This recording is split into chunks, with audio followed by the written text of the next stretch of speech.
let's take a class on DPSP. It is one of the most important chapter as far as prelims is concerned. That is because we have seen repeated amount of question from this part, especially the welfare nature of state or a few things which also get reflected in the basic structure doctrine. So what we will try to do today is we'll try to cover up DPSP completely.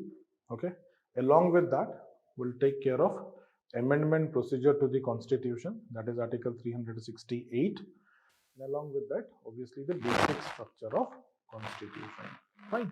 So these things we'll be reading today. So the first part is directive principle of state policy. Now as the name suggests, these are directives. Okay, directives to whom? Directives to the state for what? For its policies. Now the name of the part itself suggest what is the intention behind this particular part of the constitution. Okay, so it is in part 4 of the constitution from article 36 to 51. Fine. Article 36 defines the nature for the term state, and it says that it is equivalent to or similar to the definition of the state so given in article 12 when we read part 3 of the constitution, that is fundamental right. Fine. So the definition of state in both the part is same. Okay. So as far as DPSPs are concerned, see, more than the provisions, you need to know about the analysis of DPSP. But then we have seen question from the provisions part as well. Now if you ask me, do we need to remember each and every provision so given in DPSP? No. You need to remember a few of the terms which define that particular provision and not the complete sentences as such. Got it? So as and when we'll be reading it, I'll be making it more clear. Fine. So let's start with this part. So the DPSP are said to be the novel features in the Constitution of India. These are the novel features. Now, part 3 which we read was all about political democracy or civic democracy. But when we come to part 4 of the constitution, it is about distributive justice or social and economic democracy. That is the basic difference between both the parts. Okay. Now, the idea of DPSP has been brought from the Irish Constitution of 1937. See, ideally this Irish Constitution was influenced from the Spanish Constitution, but we have not got it from Spanish Constitution like procedure established by law. We have not got it from the Britain, rather we had got it from the Japan's Constitution. So we'll be saying that we have taken the philosophical part, that is the directive principle from the Irish Constitution. Clear enough? Okay. Now, the part 4 of the constitution is non-justiciable in nature. Now we read about the part 3 and specifically article 32, which makes it a fundamental right to move to the Supreme Court directly in case there is any infringement of fundamental rights. But that is not the case with DPSP. Now, why? Saying on the one hand that these are the novel feature and on the other hand non-justiciable in nature will go along. See, those are novel features. Those are the beacon light. Those are the searchlight. Those are the guiding paths. Everything said and done is okay as far as DPSP is concerned. But the kind of promises that is being made in DPSP needs huge amount of resources. Now in 1950, when the constitution was made and we were a newly independent state, the constitution maker thought that it is pragmatically good if we do not go for a justiciable provisions for DPSP. Okay, it will be overcommitment from the part of the state. That is because of limited amount of financial resources. The country was newly independent. So there was limitations to the amount of resources that the country had. So giving a provision of justiciability to DPSP would have drained a lot of financial resources from state's pocket, and that was not possible. Okay, number 2, there is huge vast diversity as well as backwardness in the country. And specifically at that point of time, there was too much of backwardness, which also acted as a kind of brakes to the implementation of DPSP, especially the one which are talking about liberal principles. A backward society will never accept the liberal principle on its face.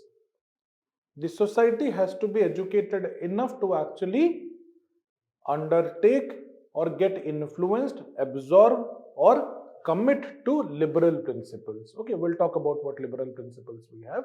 So the backwardness was also one of the reasons why DPSP were not made justiciable. And the third is one of the most important thing is that since we were a newly independent country, it would have been a overcommitment. Also, we had different tasks which were prioritized over DPSP, and that was completely fine. For example, part 3. Till date, the part 3 has got supremacy over DPSP. We'll talk a few provisions where that doesn't hold good, but then overall, part 3 is always superior or holds primacy over part 4 of the constitution. Clear enough? Okay. So these are the basic characteristics and the history behind the directive principles. Okay. Now, the directive principles were in the Government of India Act in the form of instrument of instructions. Instrument of instructions. Instructions to the Governor General and governors at center and state level. Okay, we'll talk about it. Fine. So let's talk the basic features of DPSP. As we discussed the basic feature of fundamental rights in part 3, basically DPSP that denotes the constitutional instructions. Now the instructions, the directives that you see in part 4 are constitutionally validated. The provisions are from constitution itself. And where are these instructions used? So the ideal that the state should keep in mind while formulating its policies and enacting laws. So when the state will be formulating policies or will enacting laws, it will keep these ideals given in the directive principle in its mind.